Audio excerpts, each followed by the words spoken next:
Latina exitosa en los Estados Unidos, nombrada en la lista de los 50 más bellos por la revista People en español. Actriz, productora y empresaria, abanderada de las causas nobles y dominicana ejemplar. Con nosotros en Trama, Celines Toribio.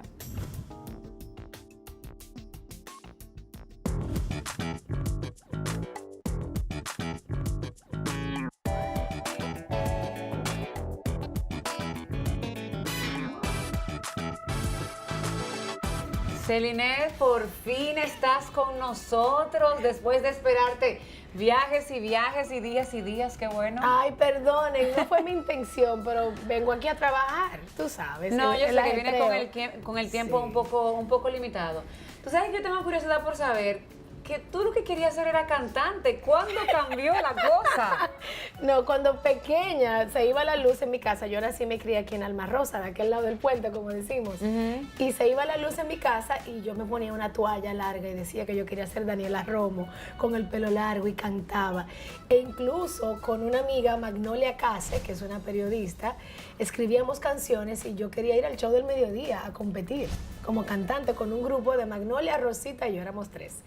Pero mi mamá dijo que no, y no, o sea, realmente nunca fui entrenada para cantar y ahí quedó. Pero nunca lo probaste de No. tomar clases, de encontrar ese deseo de niña. No, es que yo siento que fue como de los 5 años a los 10 años y luego ya cambié que quería ser presentadora de televisión. Yo veía a Yuli Carlo, a Soy la Luna, en el show del mediodía, Yagna Tavares, y para mí eran como wow, las diosas de la televisión, y quería entonces ser como ellas. Y ya luego eso hice. Mi mamá me puso en una escuela de modelaje a los 15 años, la Femme Elegante, de doña Marina Montolío, y el resto fue historia. Yo como niña del medio siempre fui tímida. A partir de que entré a esa academia de modelaje, pues me solté. Claro, eso le pasa a muchas adolescentes que son tímidas y cuando entran a una escuela entonces empiezan a conocer las aptitudes que tienen. Pero tú no naciste aquí en la capital. Sí, yo nací aquí en la capital, nací y criada aquí en la capital. Mi mamá es de Mao Valverde, mi papá es de Santiago y Santiago Rodríguez. Pero mi abuela se casó con un ocoeño del Palmar de Ocoa, yo vivía en Baní. Entonces mis vacaciones fue Mao Valverde y Baní. Y fueron las mejores vacaciones de niñez. Yo soy muy de pueblo, me encanta la vibra, el espíritu de los pueblos. Cuando llegaste a esta entrevista estabas cantando y veo que a través de tus redes sociales tú vives la cantadera. Yo creo que tú deberías pensar en desarrollar lo de la música porque yo creo que es algo que tú llevas ahí o solamente por diversión. Yo creo que tú y yo deberíamos hacer un dúo de azúcar moreno. No, porque como somos dominicanas, azúcar prieta. es que tú sabes que a mí no se me da no, a mí no me gusta ¿Tú ni crees? cantar ni siquiera en coros así, no me gusta. A ver, amargura, señores, que a veces me da. La cura resulta más mala que la enfermedad. No, de verdad que el canto no está en mí. Pero entonces, a los 15 años estudias aquí modelaje, te liberas, te despiertas, sale esa mujer de a poco. A los 16 años te vas a los Estados Unidos. Sí, me voy a los Estados Unidos. Mi papá siempre decía que él quería que sus hijos estudiáramos en Estados Unidos. ¿Por qué? Yo creo que, mira, mi papá fue mayor, se retiró como general de la Marina de Guerra. En aquel entonces era capitán, ese era su rango. Y él entendía que con el sueldito no le alcanzaba. Tenía visa, tenía la residencia también después. Y dijo, yo me voy a llevar a mis hijos para que tengan una mejor oportunidad. Pero más él asegurándonos una mejor educación y una mejor vida. Yo me fui llorando en el avión, yo recuerdo, porque yo tenía todas mis amistades aquí. Yo quería ser modelo y presentadora aquí del show del mediodía. Ese era mi sueño acá. Entonces, cuando llego a la universidad, pues me puse en comunicación social y teatro y me acoplé inmediatamente. Yo era la estudiante más joven en mi universidad. Porque aquí, del kinder a preprimaria, me brincaron por saber mucho. Aquí uno empieza a los 3 años, allá es a los 5. Entonces yo entré a la universidad con 16 años y me encantó. Me adapté rápido, me adapté al idioma. Sí, rápidamente. Sí, porque cuando dicen que mientras más tú conoces tu lengua nativa, más vas a aprender una extranjera.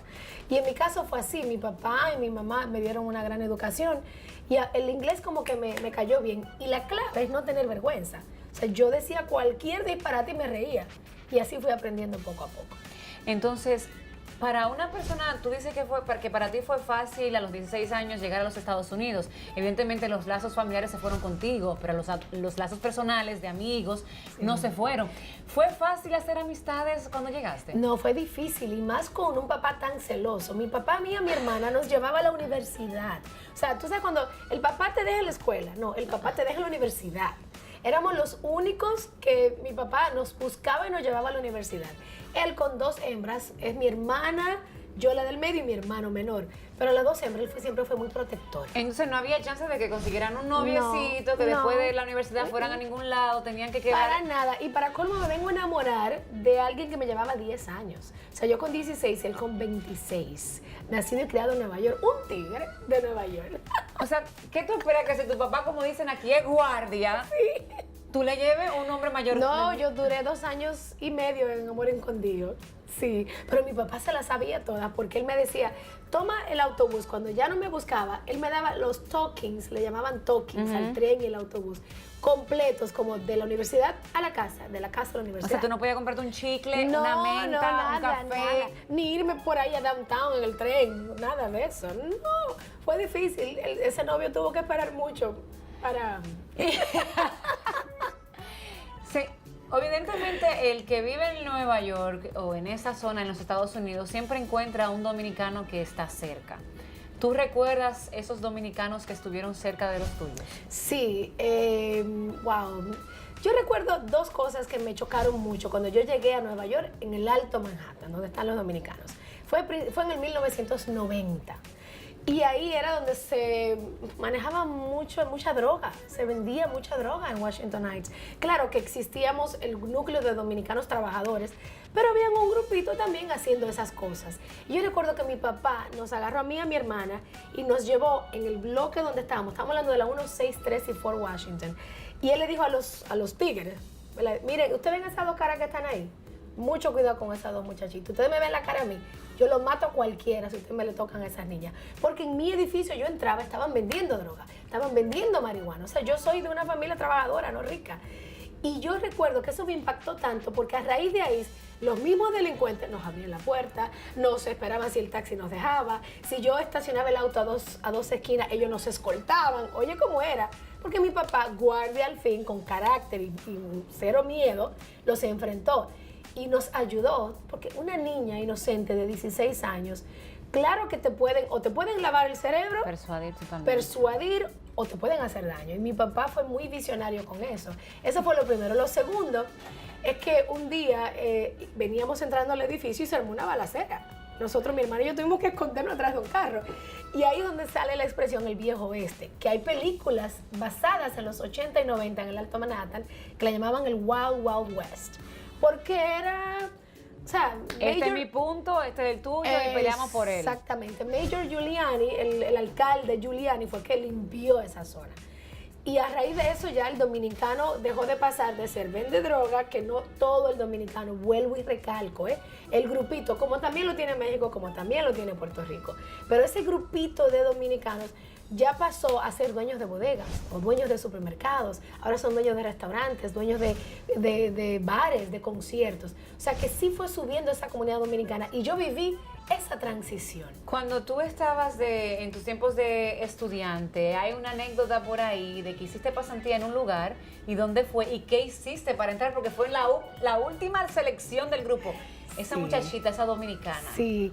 Mira, a ver, yo estaba haciendo mi último semestre de Lehman College de Comunicación Social y Teatro y mi amiga Raquel Ureña me dice, tienes que ir, están tomando pasantes. Y cuando yo voy a aplicar, yo fui la última estudiante de mi universidad, Lehman College, que le permitieron hacer una pasantía con Univision. Y yo llamo a Luis Antonio Valera, productor, y le digo, me dice, ¿qué tú quieres hacer? ¿Entretenimiento o noticias serias? Y yo digo, entretenimiento. Y el resto ya fue historia. Yo lavaba los platos en la cocina Goya, yo cargaba los cables, yo era la asistente, como ahora que veo cables aquí, que llegaba antes a la escena a conectar cables, a ayudar a los luminotécnicos. Yo investigaba, yo movía el botoncito redondo para el teleprompter a Rafael Pineda, un gran periodista de allá. O sea, yo empecé en televisión de abajo. Y yo siempre recuerdo, mira, Marc Anthony fue, y estaba Marc Anthony con su chaqueta negra, su lentecito, y la cola larga esa que tenía. Y lo entrevistan y cuando él se va, yo tuve que limpiar su camerino. Y yo decía, algún día yo voy a entrevistar a Marc Anthony y algún día este va a ser mi escenario. Y ese algún día llegó en 8 meses. O sea, esto es importante para que ustedes entiendan la importancia, valga la redundancia, de enunciarle al universo lo que ustedes quieren.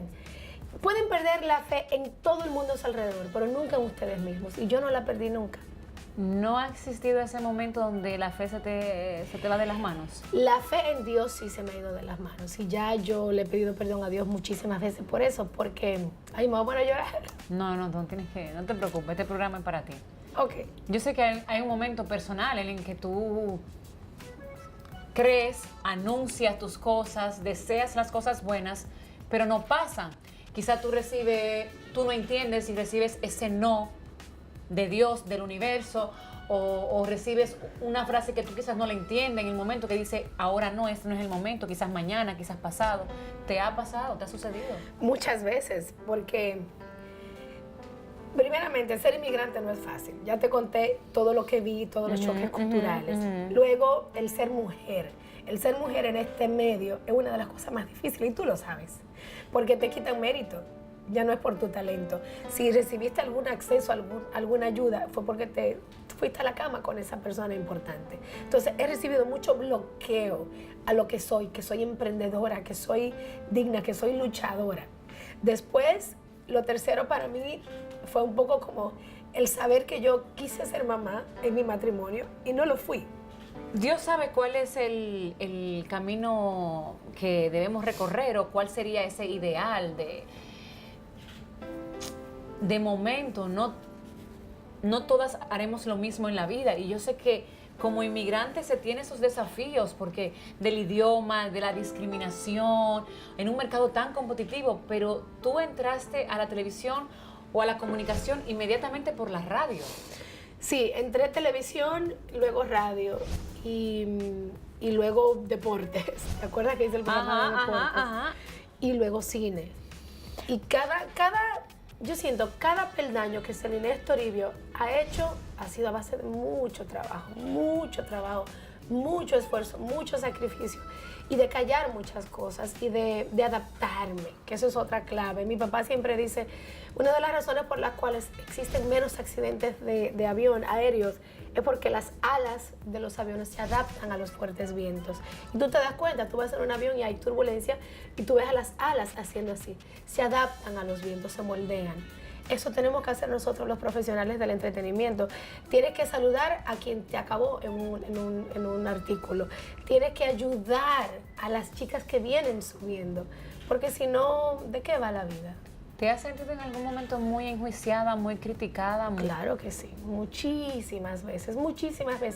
Pero yo creo que ha sido por mi inocencia, por creer mucho en la gente o por ser muy abierta con mis cosas personales o con mis proyectos. Aquí mismo en el cine de mi país, a mí se me rechazó muchísimo. Todavía yo creo que se rechaza mucho lo que es el Inés y su puesta en escena o sus propuestas de cine.